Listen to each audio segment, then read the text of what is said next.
옆에 사람에게 한번 축복합시다. 당신의 자녀가 부모보다 잘 되기를 원합니다. 아멘. 바울이 그렇게 말하고 있습니다. 너의 믿음대로 될지니라. 예. 우리의 믿음대로 자녀가 부모보다 잘 되는 역사가 일어나길 원합니다. 우리는 인생을 살아가면서 종종 이런 말을 합니다. 초심을 잃지 말자, 그렇게 말합니다. 처음 가졌던 마음을 끝까지 가지는 것을 말하는 것입니다. 성경에서도 그렇게 말씀하고 있습니다. 모든 지킬 만한 것 중에 너 내 마음을 지키라. 생명이 거느니 이에서 남이니라. 우리의 마음을 지키는 것이 생명을 유지하는 것만큼이나 중요한 일이라고 성경은 우리들에게 말씀하고 있습니다. 여러분은 처음 가졌던 그 마음을 지금까지, 끝까지 잘 지키고 있습니까? 오늘 말씀을 통하여서 정말로 여러분의 마음에 변화가 일어날 수 있길 바랍니다. 어쩌면 우리가 기쁨으로 시작한 그 일들이 어느 사이인가 기쁨은 사라지고 내 안에 섭섭한 마음, 때로는 원망하는 마음으로 변해 있을 수도 있습니다. 처음에는 사랑하는 마음으로 시작한 그 일들이 어떤 작은 오해로 인하여서 미워하고 상처를 주고받고 관계가 틀어지고 멀어진 이해도 있을 수 있을 것입니다. 선한 마음의 동기를 가지고 시작한 어떤 일이나 어떤 관계일수록 처음 마음을 가지고 있는 것이 너무나도 중요합니다. 우리의 신앙생활도 마찬가지입니다. 우리가 주님을 사랑하는 마음으로 시작한 그 섬김과 그 돌봄의 사역들이 언제부터인가 기쁨이 사라지고 책임감으로만 자리를 지키고 있다면 우리는 주님 앞에 초심을 잃어버리고 살아가고 있는지도 모릅니다. 이 경상도 속담에 이런 말이 있습니다. 저 사람은 찐국이다. 저 사람은 찐국이다.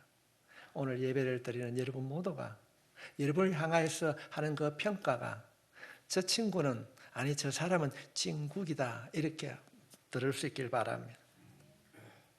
오늘 본문에 있는 이 내용은 교회 생활을 조금만 하신 분이라면 너무나도 잘 아는 말씀입니다. 마르다와 마리아, 익숙한 이름입니다. 오늘 본문에 있는 이 말씀은 5구절로 된 짧은 구절로 있지만은 예수님 당시에 마리아와 마르다, 언니와 동생이 나눈 대화가 기록이 되어 있습니다. 우리가 오늘 본문에 있는 이 말씀을 그냥 듣는 것이 아니라 전후 문맥을 살펴보면 얼마나 중요한 것인가. 기록한 이 마가는 의도적으로 이 말씀을 우리에게 전해주고 있습니다. 왜냐하면 우리가 살펴본 이 본문 앞에는 너무나 잘 아는 선한 사마리아의 비유가 본문 앞에 있습니다. 그런가 하면 오늘 본문 뒤에 보면은 제자들에게 주님께서 기도를 가르쳐 준 내용이 바로 뒤에 있습니다. 예수님께서는 우리가 평소 복음서를 살펴보게 되면은 제자들에게 어떤 사건이나 어떤 말씀을 통하여서 우리들에게 하나님의 나라, 그 복음을 제자들에게 어떻게 하면 이룰 것인가를 말씀해 주고 계셨습니다. 오늘 본문도 마찬가지입니다.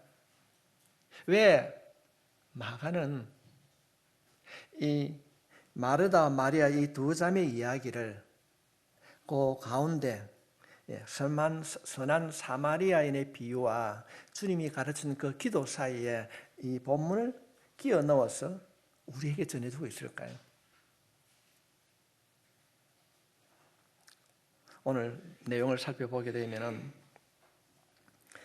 우리가 선한 마음으로 그 삶을 베풀고 영적인 일에 관심을 가지고 살아가는 것이 얼마나 중요한 것인가를 오늘 본문을 통하여서 주님은 우리에게 말씀하고 있습니다. 먼저 우리가 오늘 본문에 있는 내용을 잠시 살펴보게 되면 누가복음 10장 28절 말씀을 보면 그들이 길 갈 때에 예수께서 한 마을에 들어가심에 마르다라 이름하는 한 여자가 자기 집으로 영접하였더라. 마르다라고 이름을 가진 한 여인이 예수님을 자기 집으로 초청했습니다. 그런데 우리가 동일한 본문을 가지고 있는 요한복음 12장 살펴보게 되면은 초청받았던 이 동네가 예루살렘으로부터 3km 정도 떨어진 베다니 동네라고 그렇게 기록하고 있습니다. 이 베다니 동네에 마르다라고 이름하는 한 여인이 살고 있었습니다. 그런데 어느 날 이 동네에, 이 베다니에 예수님이 지나간다는 소식을 마르다가 들었습니다. 그래서 마르다가 예수님께 찾아가가지고 오늘 저녁에는 우리 집에 오십시오. 예수님, 내가 저녁을 대접하겠습니다. 그래서 예수님을 초청한 내용입니다. 만약 오늘 예배를 드린 여러분 집에 예수님이 오신다고 하면 어떻게 하시겠습니까? 갑자기 예수님이 우리 집에 방문한다고 그러면은 어떻게 할까? 한번 상상해 보십시오. 아이고, 갑자기 오면 어떻게 하지? 집도 치우지 않았는데 어떻게 대접해야 되지? 무엇을 대접해야 되지? 아마도 우리 마음속에는 어떻게 하면 내가 예수님을 대접할 것인가 그 생각 때문에 마음은 시장이나 마트나 그런 곳에 가 있지 않겠습니까? 오늘 본문에 등장하고 있는 이 마르다가 그랬을 것입니다. 그는 예수님을 만나고 곧바로 자신의 집으로 돌아가서 열심히 음식을 준비했습니다. 초청한 마르다는 마음이 급해서 동동걸음을 치고 있는데 동생 마리아는 부엌에 보이지 않습니다. 처음에는 예수를 만난다고 그렇게 생각했는데도 시간이 지나도 이 동생이 나와서 언니의 그 바쁨을 해결해 주지 못하고 있습니다. 도와주지 못하고 있습니다. 어쩌면은 동생이 들으라고 헛기침을 하기도 하고 또 다른 사인을 통하여서 야 빨리 나와 그렇게 했을 수도 있었을 것입니다. 지금 이 마리아를 지켜보고 있는 언니 마르다의 마음이 어떻겠습니까? 본인은 진작 정신이 없이 바쁘게 있는데 어쩌면 도와주지 않는 마리아를 보고 괘씸하다 이런 마음도 있었을 것입니다. 그래서 마르다가 더 이상 참지 못하고 예수님께 가서 부탁을 합니다. 예수님, 부엌 일을 내 혼자서 이렇게 바쁘게 하고 있는데 마리아에게 가서 네 언니 좀 도와주라 그렇게 말을 좀 해주십시오. 그렇게 간청을 합니다. 어쩌면 자신의 그 분주함으로 인하여서 도와주지 않는 동생 마리아에 대한 서운한 마음도 있었을 것입니다. 그런데 예수님께서 어떤 이야기를 합니까? 너 언니가 바쁜데 가서 좀 도와줬으면 그렇게 말하는 것이 아닙니다. 마르다야 언니 이름을 부릅니다. 마리아는 더 좋은 일을 선택했으니 빼앗기지 아니하리라. 우리가 오해하지 말아야 되는 것은 마르다가 나쁜 여자가 아닙니다. 나쁜 사람이 아닙니다. 예수님을 잘 대접하고자 하는 이 분주하게 움직이는 마르다가 나쁜 것은 아닙니다. 얼마나 귀한 행동입니까? 다만 그 바쁨으로 인하여서 가장 그보다 더 중요한 일을 놓치고 있는 마르다의 모습을 주님께서는 우리들에게 보여주고 계신 것입니다. 오늘 본문을 통하여서 이 마르다와 마리아를 통하여서 예수님이 기뻐하시는 참 제자의 모습이 무엇인가, 진정한 그리스도의 삶이 무엇인가를 이 말씀을 통하여서 배우기를 원합니다. 하나님께서는 마가를 통하여서 그 사마리아의 비유와 예수님의 기도 그 중간에 오늘 본문을 삽입하면서 우리들에게 주시는 메시지가 무엇일까요? 주님이 원하시는 참 제자의 모습은 무엇인가를 분명하게 보여주고 있습니다. 그렇다고 한다면 주님이 원하시는 참 제자의 모습은 무엇인가? 그 첫 번째가 주님이 기뻐하시는 일에 삶의 우선순위를 두어야 됩니다. 주님이 원하시는 참 제자, 그 삶은 무엇인가? 주님이 기뻐하신 일에 삶의 우선순위를 두어야 됩니다. 39절과 40절의 말씀을 살펴보게 되면 누가는 오늘 누가복음을 기록한 누가입니다. 의사 누가입니다. 누가는 의도적으로 예수님을 만나고 있는 마르다와 마리아의 두 자매의 모습을 비교하고 있습니다. 먼저 39절 말씀에 보면은 마리아의 모습이 나옵니다. 그에게 마리아라 하는 동생이 있어 주의 발치에 앉아 그의 말씀을 듣더라. 이 발치에 앉아 있다고 하는 것은 앞에는 선생님이 말씀을 하면은 그 발 아래 앉아 있는 모습입니다. 스승의 말을 듣기 위하여 가까이 앉아 있는 모습을 보여주고 있습니다. 지금 마리아는 주님의 말씀을 듣고 있다고 합니다. 예수님께서 하신 그 말씀을 한마디도 놓치지 않고 마음을 다해 집중해서 듣고 있는 모습을 보고 있습니다. 발치에 앉아. 누가는 주님이 기뻐하시는 참 제자의 모습이 어떠해야 하는지를 주님의 말씀에 집중해서 듣고 있는 마리아의 말씀을 통하여서 우리에게 보여주고 있습니다.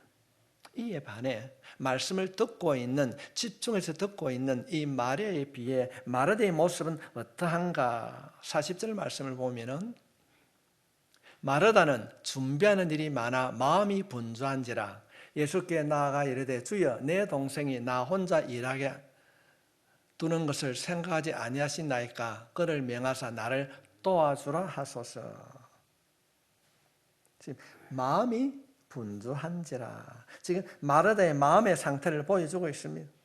우리말로 하면은 바빠서 정신이 없다. 지금 마르다는 그 바쁨으로 인하여서 허둥대고 있습니다. 여러분 마음이 분주하면 어떻습니까? 지금 당장 해야 할 일들에 대한 우선순위를 놓칠 때가 많이 있습니다. 우리말로 바쁘면 일이 손에 잡히지 않습니다. 일이 손에 잡히지 않는다고 하는 것은 마음의 중심을 잡지 못하는 것일 수도 있고 마음이 분주하다는 것입니다. 마음이 분주한 이유는 많은 일 때문이라고 성경은 가르치고 있습니다. 어쩌면 나도 빨리 일을 마치고 내 동생 마리아처럼 주님의 말씀을 듣고자 하는 마음도 있었을 것입니다. 그러나 지금의 상황이 마음대로 되지 않습니다. 해야 할 일이 남아있어요. 국도 끓여야 되고 고기도 구워야 되고 마음이 조급해졌습니다. 그러나 정말로 마르다가 집중해야 하는 일에 집중하지 못하고 있습니다. 우리도 인생을 살아가면서 마음이 분주할 때가 있습니다. 마음이 분주할 때 나타나는 현상이 하지 않아도 되는 일을 하게 될 때도 있습니다. 나중에 해도 되는데 지금 그것이 급한 것처럼 할 때가 있습니다. 정말로 해야 하는 일을 놓치는 경우가 많이 있습니다. 성도 여러분, 분주한 마음을 내려둘 때 어떤 마음이 생겨나는지 예수님은 마르다에게 이렇게 말씀하고 있습니다. 41절 말씀에 보면은 주께서 대답하여 이르시되 예수님 내 동생을 좀 보내주십시오. 그래서 같이 준비하고 하면 좋겠습니까? 그런 이야기를 했을 때에 주님이 말씀하시는 거예요. 마르다야 마르다야 내가 많은 일로 염려하고 근심한다. 두 가지 감정이 나옵니다. 염려와 근심입니다. 우리가 알고 있듯이 염려라고 단어는 원문을 해석하면은 마음이 흩어져 있다. 이게 염려라는 것입니다. 마음이 나누어진 것을 말합니다. 일이 많아지고 마음이 분주해지면은 우리는 자연스럽게 요즘 말로 스트레스를 받습니다. 우리가 스트레스를 계속 받게 되면 마음에 염려가 생기는 것이에요. 계속해서 염려하고 걱정하면 우리의 마음이 예민해지고 작은 일에도 짜증을 내고 분노 조절이 잘 안 됩니다. 삶의 기쁨이 없어지고 왠지 모르게 누군가를 원망을 하게 됩니다. 삶의 분주함은 삶의 우선순위가 없는 사람들에게 자주 나타나게 됩니다. 예수님께서 그 분주함으로 인하여서 짜증을 내고 있는 마르다에게 말씀하고 있습니다. 42절 말씀을 보면은 마르다야 몇 가지만 하든지 혹은 한 가지만이라도 족하니라. 마리아는 이 좋은 편을 택하였으니 빼앗기지 아니하리라 하시니라. 바쁘게 그래 움직이지 말고 한 가지만 해도 해라. 한 가지만 해도 족하니라. 지금 가장 중요한 한 가지만 해도 충만하다는 것입니다. 마르다야, 그렇게 짜증내지 말고 지금 내게 가장 중요한 것을 선택하라는 것입니다. 일의 우선순위를 정하라는 것입니다. 예수님은 많은 일로 마음이 분주해 있는 마르다에게 주님이 원하시는 일이 무엇인지 생각하며 너의 삶의 우선순위를 정하라고 하는 것입니다. 사랑하는 성도 여러분, 오늘 이 말씀을 통하여서 주님께서 여러분들에게 하시는 말씀 기억할 수 있길 바랍니다. 주님이 내게 말씀하신 한 가지가 무엇인지 생각할 수 있길 바랍니다. 여러분의 가정에서, 여러분의 직장에서 분주하게 살아가고 있지는 않습니까? 해야 하는 여러 가지 일들 가운데에 마음에 염려가 되고 근심이 생기고 이로 인하여서 마음에 짜증이 나고 불평이 있고 상대방에게 상처를 주는 일이 있다고 한다면 여러분 자신을 돌아볼 수 있길 바랍니다. 왜 내가 이런 일을 하게 되는가? 짜증을 내는가? 불평하고 염려하고 근심하게 되는가? 그런 마음이 주어진다면 그것은 주님이 주시는 기뻐하는 모습이 아니라는 것입니다. 오늘 이 말씀을 통하여서 내 삶 가운데 주님이 원하시고 기뻐하신 일들의 삶의 우선순위를 둘 수 있기를 바랍니다. 분명하지 않다면 기도해야 됩니다. 모든 삶이 주님이 기뻐하시는 삶이 될 수는 없습니다. 부족한 우리들이 선택 앞에서 기도하지 아니하면 우선순위를 놓칠 때가 너무 많이 있습니다. 하나님 아버지, 마르다와 마리아를 통하여서 삶의 우선순위를 두라고 하셨는데 내 삶의 우선순위가 무엇인지 깨닫게 해주시고 그 우선순위를 따라 살게 해달라고 기도할 수 있기를 바랍니다. 작은 시험에 응답해 주신 하나님께서 우리가 삶의 우선순위를 두고 기도할 때 분명코 응답해 주실 줄 믿습니다. 주님의 참된 제자의 모습이 무엇인가? 주님이 기뻐하신 일에 삶의 우선순위를 두라는 것입니다. 두 번째로 주님께서 원하시는 기뻐하신 일은 무엇인가? 두 번째로는 주님과의 영적 교제를 위한 시간을 가져야 됩니다. 영적 교제의 시간. 42절 말씀 보면은 몇 가지만 하든지 혹은 한 가지만이라도 족하니라. 마리아는 이 좋은 편을 택하였으니 빼앗기지 아니하리라 하시니라. 예수님께서 말씀하신 좋은 편이 무엇일까요? 39절 말씀을 다시 한번 보겠습니다. 그에게 마리아라는 동생이 있어 주의 발치에 앉아 그의 말씀을 듣더라. 그의 말씀을 듣더라. 지금 마리아가 예수님의 말씀을 듣고 있는 모습입니다. 어쩌면은 초청을 하는 사람이 마르다입니다. 나도 이 음식을 빨리 준비하고 예수님의 음성을 들어야지, 말씀을 들어야지. 그래서 아마 초청했을 것입니다. 그런데 지금 이거 한번 생각해 보십시오. 초청하고 음식을 준비하는 마르다 말고 모든 사람은 다 주님 앞에 말씀을 듣고 있습니다. 그는 분주함으로 인하여서 가장 중요한 주님의 말씀을 듣지 못하고 있습니다. 모든 사람이 예수님과 함께 하는데 마르다는 진작 주님 앞에 있지를 못합니다. 마르다야, 너가 지금 있어야 할 자리가 어디인지, 내가 놓치지 말아야 할 일이 무엇인지 말씀해 주시는 거예요. 분주한 우리의 삶 가운데서 우리의 삶의 중심을 잡기 위해서 우리가 해야 하는 일이 무엇입니까? 그것은 주님과의 영적인 관계일 것입니다. 주님과의 영적인 교제의 자리일 것입니다. 우리가 성경을 통하여서 예수님의 삶을 한번 살펴보면 얼마나 바쁜 삶을 사셨습니까? 많은 사람을 만나셨고 가는 곳마다 가난한 자와 연약한 자와 수많은 병든 사람을 치유했습니다. 그런데도 주님은 그 바쁜 일정 가운데서도 삶의 균형을 잃지 않고 사셨습니다. 어떻게 그런 삶을 살 수 있었는가? 우리가 성경을 통해서 살펴보면 주님은 그때마다 기도하셨습니다. 영적 교대의 시간을 가졌기 때문입니다. 주님은 하나님과의 영적인 교제 시간을 그 삶의 우선순위에 두셨습니다. 누가복음 11장 1절에 있는 말씀을 살펴보면은 예수께서 한 곳에서 기도하시고 마치심에 제자 중 하나가 여짜오되 주여 요한이 자기 제자들에게 기도를 가르친 것과 같이 우리에게도 기도를 가르쳐 주옵소서. 그냥 기도한 것이 아닙니다.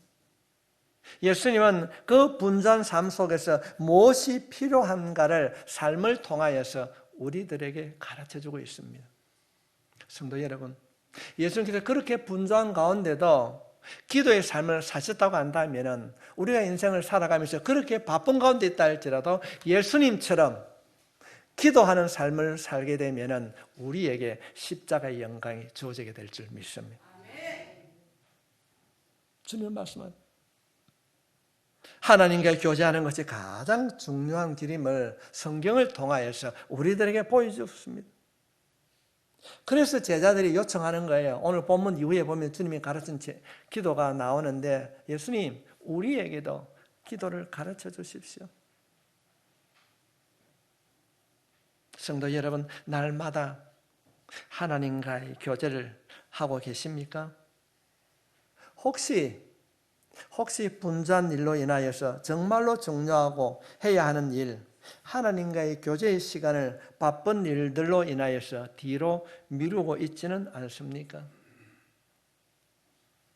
오늘 이 말씀을 통하여서 한번 우리 자신의 삶을 한번 점검해 볼 수 있길 바랍니다. 주님은 오늘 본문에 있는 이 말씀, 마르다와 마리아의 그 삶을 통하여서 우리들에게 말씀하고 있는 것입니다. 너희들의 마음이 많은 일들로 인해서 분주할 때 가장 먼저 해야 되는 것이 하나님과의 관계, 주님처럼 주님과의 그 교제를 가지는 것, 기도하는 일이라는 것입니다. 하나님과의 교제를 통해서 여러분의 분주한 삶이 정리될 수 있기를 주님의 이름으로 축복합니다. 보편적으로 월요일이나 화요일 날 목사가 신방을 하게 되거든요. 그냥 신방하는 것이 아니라 교회에 장기적으로 결석한 분들이나 안 오신 분들을 신방을 하든지 전을 하게 됩니다. 대부분의 성도들이 어떤 말을 할까요? 목사님 바빠서. 바쁠 수 있습니다. 오늘 본문에 있는 말씀을 통하여서 바빠서 기도하고 바빠서 예배를 드린다고는 이런 고백이 우리의 고백이 될 수 있길 바랍니다. 우리는 참 바쁜 일상을 살아가고 있습니다. 분주한 하루를 살아갈 때 특별한 시간을 갖지 않더라도 하루가 시작하는 그 첫 시간, 새벽 기도 나오라고 말하지 않습니다. 나오면 더 좋고요. 시작하는 첫 시간, 짧게는 10분, 많게는 20분 주님 앞에 무릎 꿇을 수 있는 영적인 교제가 여러분의 삶 속에 습관화될 수 있기를 부탁드립니다. 하루하루 분주한 삶을 살아갈 때 하나님의 백성으로 살아갈 수 있도록 저는 그렇게 합니다. 맨 먼저 제가 일어나면 이빨을 닦고 물을 마시고 새벽 운행을 딱 합니다. 그럴 때 하는 말이 하나님 하루를 새벽 운행으로 시작합니다. 오늘 하루를 운행할 때에 하나님이 함께하는 모든 성도들의 삶이 하나님이 함께 해주시길 원합니다. 하나님 도와주세요. 이루어질 줄 믿습니다. 정말로 여러분 후대가 여러분보다 잘 되는 가정이 될 줄 믿습니다. 아니 저는 믿어요. 확신해요. 성도가 아니라 목사가 매일 그렇게 기도하거든요. 하나님 우리 교회 모든 성도들이 자녀가 잘 되는 복을 주시옵소서. 심은 대로 거두게 하시는 하나님 그대로 이루어질 줄 믿습니다. 우리는 매일매일 분주한 삶을 살아갑니다. 분주한 그 삶 가운데 하나님과의 교제가 진심으로 이루어지길 바랍니다. 주님은 오늘 말씀을 통해서 우리들에게 말씀하고 계시는 거예요. 우리가 하나님과의 교제가 이루어지게 되면은 우리의 그 복잡한 삶의 환경들이 정리가 되고 영적 부유함을 누릴 수 있게 될 줄 믿습니다. 우리 오늘 이 시간에는 이 말씀을 마음에 담고 우리 이 찬양 드릴 수 있길 바랍니다. 우리 인생을 살아갈 때 첫 번째로 하나님이 기뻐하신 일을 우리의 삶의 최우선순위로 두고 두 번째는 영적 교제의 시간을 가져야 됩니다. 드신 말씀을 우리가 그냥 듣고 잃어버리는 것이 아니라 이 찬양이 여러분의 고백이요, 이 찬양을 통하여서 다시 한번 주님 앞에 나아가는 우리 모두가 되길 원합니다.